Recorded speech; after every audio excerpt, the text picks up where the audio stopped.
Stanfordová univerzita každoročne zostavuje prestížny rebríček najvplyvnejších vedcov sveta. Tento rok sa doň dostalo viacero odborníkov zo Slovenska. Ide o vedcov, ktorých práca má dosah ďaleko za hranice ich odboru. Rozhodujú publikácie, citácia i reálny vplyv na vývoj vedy. Medzi nimi aj matematik, ktorý sa dlhodobo venuje napríklad modelovaniu neurčitosti. Naším hosťom je profesor Radko Mesiar zo Stavebnej fakulty Slovenskej technickej univerzity v Bratislave. Dobrý deň, vitajte. Ďakujem pekne za pozvanie.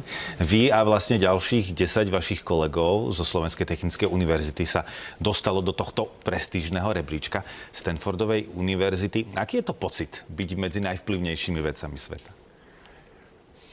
Nevplýva to na pocit, lebo človek sa s tým nestane ani hodnotnejší, ani menej hodnotný.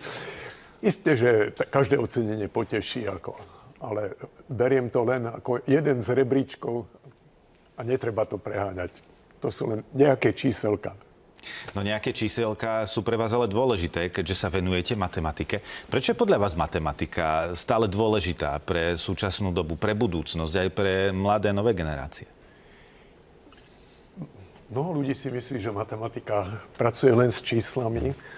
Mohli by sme to povedať s kvantitatívnymi veličinami, ale to nie je tak. Ona pracuje aj s kvalitatívnymi veličinami, rôzne štruktúry a podobné veci. A keď sa na to pozrieme ako na základ modelovania rôznych javov, či kvantitatívnych, či kvalitatívnych, bez matematiky to nejde. Áno, aj napríklad misia Artemis 2, ktorá sa teraz vracia z úspešného obletu mesiaca, by vlastne bez matematiky nemohla byť úspešná.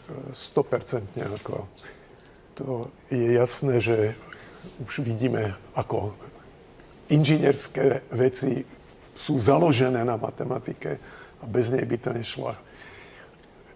Čo je dôležité práve, že vývoj matematiky umožnil presné a presnejšie modelovanie mnohých vecí, ktoré pre 20, 30, 50 rokmi nešli. A zrazu to ide. Ono samozrejme to súvisí s rozvojom výpočtovej techniky, s umelou inteligenciou a tak ďalej, ako sa vyvíja, ale matematika je jeden z tých základov. Nazveme to taká oporná noha. Potrebujeme samozrejme aj ďalšie vedy. Tých nôh potrebujeme viac, aby sme ostali pekne v kľude stáť. Ale tá matika tam vždycky patrí. Vy sa venujete modelovaniu neurčitosti. Čo si pod tým máme predstaviť? Čo to je? Sú rôzne druhy neurčitosti, takže len tak veľmi stručne asi s pojmom pravdepodobnosť sa každý stretol. Takže tam v podstate, keby som to stručne povedal, pozorovanie X patrí do množiny A. Aká je pravdepodobnosť tohto javu? Dobre, tam nevieme, aký bude výsledok pozorovania. To sa snažíme vopred odhadnúť. To je jeden pohľad na neurčitosť. Ale úplne iný pohľad je, keď mi nie je jasné, napríklad tá daná množina, čo to je. Napríklad, vy ste mladý pán. Čo toto mladý znamená? Keby som to povedal v škôlke, má to iný význam, ako keď to poviem v domove dôchodcov a je to kontextovo závislé. Takže ako dva príklady to stačia, ktoré sú diametrálne odlišné. Ale aj jedno, aj druhé modeluje neurčitosť. Máte za sebou naozaj stovky publikácií, ešte väčšie množstvo citácií. Aby sme si to vedeli predstaviť, čo to znamená pre vedca? Tak isté, že niečo zo seba ukáže. To sú tie publikácie. A v podstate je rád, keď môže aj pomôcť a spolupracovať s inými kolegami, že začneme rezonovať. A zrazu vec, ktorú by ani Jano, ani Fero sám nevedel spraviť a zrazu spolu to vieme spraviť. Citácie znamená, že niekto na vás nadviazal. Takže je to taký pozitívny vnútorný pocit, že to, čo robíte, nie je len do šuflíka, len pre vás, ale že teda oslovilo to aj nejakých ďalších ľudí. Samozrejme, že ako sa to dostane do nejakých praktických aplikácií, alebo čo, to je, by som povedal, veľká väčšina matematických výsledkov ostáva v roli teórie, ale zrazu po mnohých rokoch sa stane, že tá teória je práve základom takých tých nových výsledkov. Možno ani netreba spomínať taký ten typický príklad neuklidovskej geometrie Lobačevského, keď o 100 rokov neskôr na jej základe v podstate Einstein prišiel so svojou teóriou. V tom čase, keď to Lobačevský vymýšľal, každý sa chytal za hlavu, na čo toto je dobré. No takže aj teraz sa môžeme tak tváriť, ale to sa nikdy nevie, to sa ukáže. Takže vopred povedať, že tento a tento výsledok, táto veta, toto tvrdenie mi prinesie taký a taký úspech, taký dosah finančný, alebo čo, to je málo kedy možné. Ale ten potenciál tam je vždy.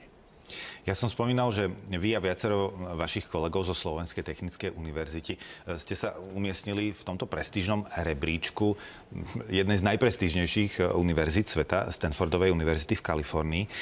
Myslíte si, z vášho pohľadu, dá sa robiť naozaj svetová veda na Slovensku? Asi áno.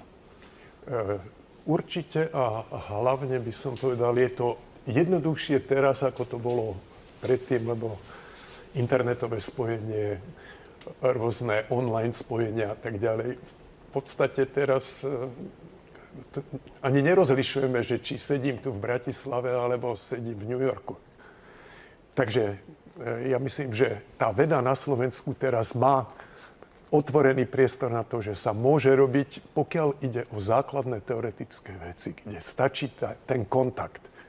Ako náhle ide o experimentálne vedy, tak tam samozrejme, keď nemáte patričné zariadenia, prístroje a tak ďalej, to znamená financie a tak ďalej, tak to si nepomôžete. Tam je super dôležitá práve spolupráca so zahraničím s tým, že naši vedci tam aj môžu vycestovať, omakať si to, vyskúšať si to. Taký typický príklad CERN. Na Slovensku by sme to, samotné Slovensko, nič z tohoto nevedeli utiahnuť. Kdežto takto sa naši kolegovia výrazne podieľajú na činnosti napríklad toho CERNu. Vy pôsobíte na stavebnej fakulte. Aký je váš pohľad na možno vzťah mladých k matematike? Tak, ako to vždy bolo. Niektorí ju zbožňujú, niektorí ju nenávidia. A stále si myslím, že tu je najdôležitejšia úloha učiteľa.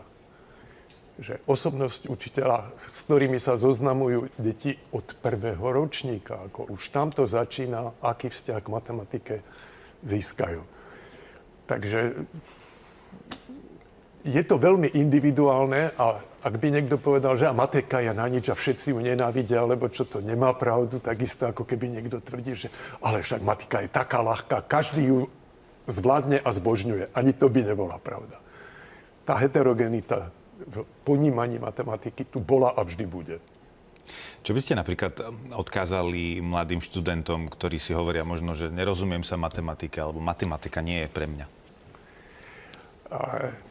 Nech sa pozrie na hociaký problém okolo seba. Ja som sa práve smial, keď sme sem šli, že keby aspoň každý študent, ale nie len študent, aj neštudent ovládal trojčlenku, aby keď nakupuje na trhu, si vedel spočítať, čo má vlastne zaplatiť. Proste niektoré základné veci. A matematika. No, skúsme sa zamyslieť nad tým, že kde všade sa ako študenti alebo ešte ako žiaci stretnú. A dôležité je, aby tieto predmety, čo sa u nás bohužiaľ nestalo, mali dostatočnú výmeru hodín. Fyzika, chémia. Tam treba vidieť, že tie matematické modely vedú k reálnym výstupom. A to je práve v týchto predmetoch. Takže tam treba väčšiu výmeru, nie priamo v matematike, ale v tých predmetoch, ktoré na tej matematike stoja. Z vášho pohľadu môže byť v budúcnosti, povedzme, význam matematiky ešte väčší? Ono bude. Lebo tie základy, ktoré máme teraz, určite nám až tak stačiť nebudú, lebo keď nič iné, tak už len tá výzva, že zrazu vieme počítať problémy v reálnom čase, teda myslím vývoj ako hardveru, tak softveru, čo predtým nešlo.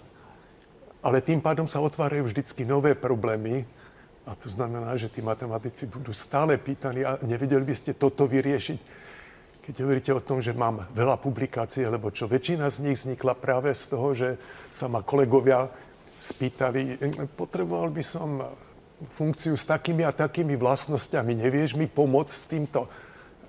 Keďže som zvyčajne vedel, tak ako veľa takýchto oslovení viedlo potom k spoločným článkom a sa to takto prejavilo nakoniec.